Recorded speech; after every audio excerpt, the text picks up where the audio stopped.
Now, one thing that's concerning is the amount of people convinced that Pokemon cards will continue to climb indefinitely, and I think a lot of people have a rude awakening. Though before we get into today's video, I am gifting this Yveltal illustration rare from Paradox Rift to one subscriber. Now, if I reply to your comment and I add the lucky Milotic emoji, then well done, this card is yours, and I always pin the comment that I reply to once it's been selected. And of course, if you are a first-time viewer, please feel free to subscribe to the channel. It's always amazing seeing new faces on board. Now, I think confidence is high, but like a lot of things in life, some things cannot last forever. Now, the obvious thing that's coming up now, this bull run, this Pokemon cards are climbing, Pokemon cards are never going to go down in value. We've seen it before, a lot of us who've been in this hobby. If you were around during the 2021 to around the 2022 period, okay? It was the same story. Everyone collectively thought that these cards would just continue climbing indefinitely, okay? But there is a pullback, which is quite natural when things are this overheated. So, I think it's a good thing to get yourself involved in this hobby,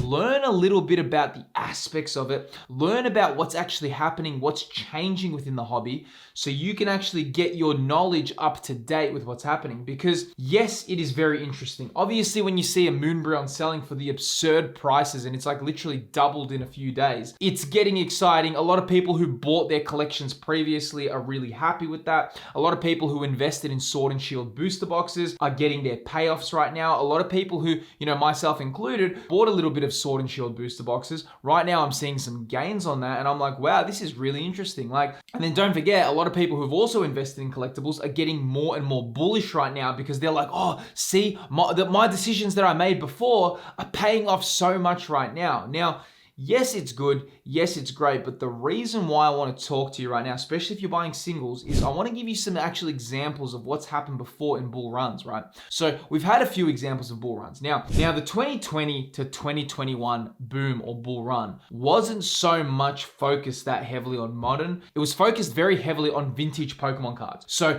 everything about Charizard base set and everything from the 1999 base set packs, those cards were the ones in the spotlight.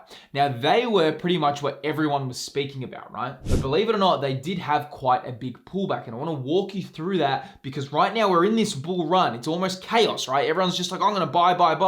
But this is where we want to take ourselves out of that situation and show that, it's not a risk-free thing. There is always risks when you're buying cards for such high values. So here I'm on the Lugia PSA 10 first edition. Now you can see that this graph here that I'm on is actually from PSA's official website. And this actually tracks PSA 10 sold prices from eBay and it puts it on their website. It's actually a really good tool. I want to take you through here. So you can see in February 4th, 2017, right? The Lugia PSA 10 first edition sold for 635 USD. That it sold for 1,000 USD. Right here sold for 1,000. Again, another sale for 1,000. It was quite a consistent price point that this was selling for. It had its price in the market, and that was like that for a very long time. Even in 2018, it sold for 1,462. Yes, it went up a little bit in value, but the price point was established, right? It did have this price point of around, somewhere between 800 USD to 1.5K. That was where the Lugia PSA 10 was sitting. When the bull run happened, you can see in that 2020 to 2021 period, next sale was 12,592, and then you can see the sale price was $129,000. This was in November of 2020 when this whole vintage boom was happening. But then check out the pullback, right? Now the most recently sold price was $47,000. Still a huge increase. But if you bought this at $129,000 when the bull run was happening, kind of with what's happening right now, you can see the pullback could be tremendous. Now it wasn't just Lugia, a lot of vintage cards had this, right? You can see another great example is the Venusaur PSA 10 first edition.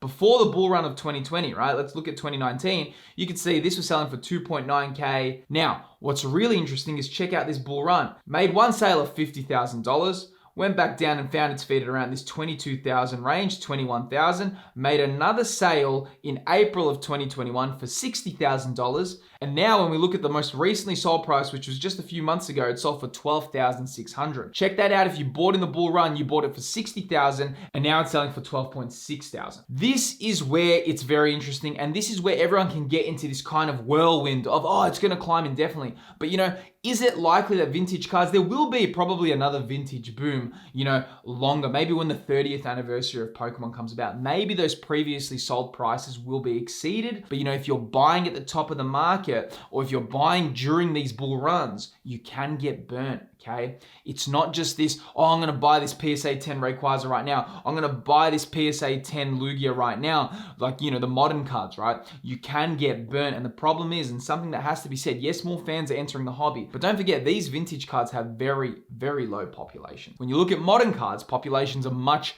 higher than these as well, okay? So it's even a bit more riskier with modern cards, because even though this sold for $60,000 or it's selling for $12,000, there is actually far less population of these PSA 10 Venusaurs, or the PSA 10 Bubble Mew that's selling right now that's getting really high prices. So this has to be considered when you're purchasing these things, okay? Another one is the Blastoise PSA 10 first edition. Really interesting, right? Before the boom, selling for 5.9K, 4.5K, 4.8K. During the boom, the top sale price was $80,000. Had a massive pullback to around $27,000. And right now, last sold price was in 2023 for $23,000. It would probably sell for around that price point again if sold today. But we're in a boom right now, but you can see that that's a dramatic pullback. If you bought at the top of the market, which was $80,000, which is when this crazy hype kind of built up, you can also see that you got burnt quite heavily. Now, this is what we have to consider. There is going to be pullbacks, and they do happen within this hobby. People thought vintage cards would climb indefinitely. People just thought, oh, the PSA 10 Charizard, it's going to be $1 million card. Oh, all these cards are going to go to $1 million. Well, once it starts tapering back, it does drop quicker than expected, okay? Another one is the Nidoking PSA 10. Another really interesting example, right? The first edition. You can see during 2019, selling for 1.3K, 2.5K here, 2.6K. This was in May 2020. When the boom happened, you can see it started climbing 3.9K all the way to $7,000 in July. And then, of course, the top of the market was in November of 2020 for $13,100. If you can see, the most recently sale price was in 2023 for $3,900. What a dramatic pullback, okay? Vintage cards were everything in 2020 and 2021. Only people wanted vintage. Modern was cool, but vintage was the thing that's hot. What a pullback. Right now, modern is cool, but what's going to happen when more and more sets get released, more and more cards come out? Are these prices just going to maintain? Don't forget, we're in the hype period. Once it pulls back, very, very likely that it can come down in value. Now, yes, some of the prices have come down, though one good way to ensure you sharpen your collection knowledge is actually by interacting with the Pokemon community. And one of the best ways to do that is actually through my channel's official Discord server. You'll be able to ask questions, share your latest pack pulls, and there's even some cool Discord exclusive giveaways on the server. The server invite is in the description of this video. Now, the other hype period that we had, because it wasn't just vintage cards that had the hype period, we also did have the Japanese waifu card hype train, right? This was in 2023. So before all this happened, we did have, Japanese female trainer cards also go. There was this crazy momentum for them. Everyone was buying them, right? Now, what happened, and these crashed very much in value,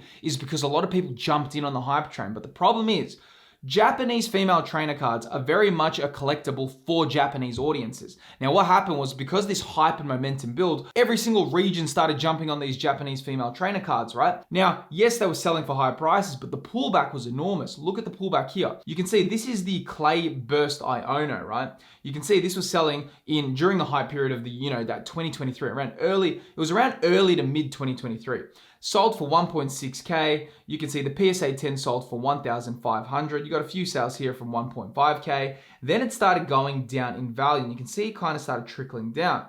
All the way by mid 2024, you can see this was selling for $407. And you can see right now it's selling for around that $329, $600 range. This was when that hype period was building. Everyone thought these were going to the moon. They did have that period where they were climbing indefinitely. You can even see a good example of this, which is the Miriam full art, right?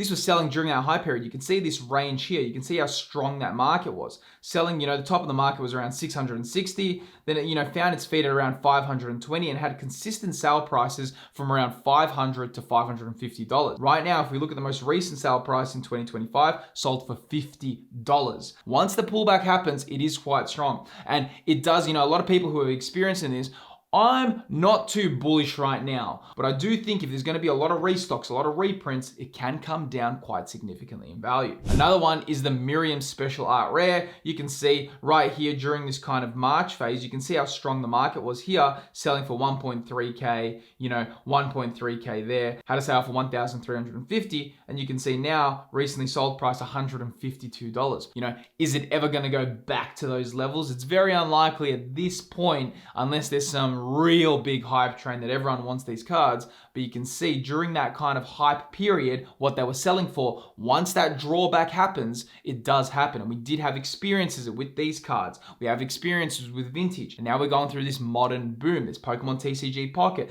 There's a lot of things happening, okay? But when some of the people who are coming in, like maybe some hype beasts are coming in, maybe some people who just want to get in on the fun, when that kind of calms down, you can expect some price drops. And this is why I just want to let everyone know, it's not just this risk-free purchase that I'm going to be buying an Umbreon right now for $3,000 and that's going to maybe maintain that price point. Maybe when things calm down and the dust settles, it might start tapering down and it can't maintain those price points. This is very important information for people who are new to collectibles to know that it's not just this risk-free purchase. Right now it looks like that. Right now it looks like whatever you do, you're not going to get burned, but there is chances that that can happen. I think right now is the time to sit, watch, and also aim to not overspend. I mean, bull runs are very interesting, though the pullbacks are also inevitable when markets are like this. I think one question that has come up throughout all this is, okay, well, if I'm buying Pokemon cards right now, how do I know if they will rise in value? Well, I answer that in this video right here.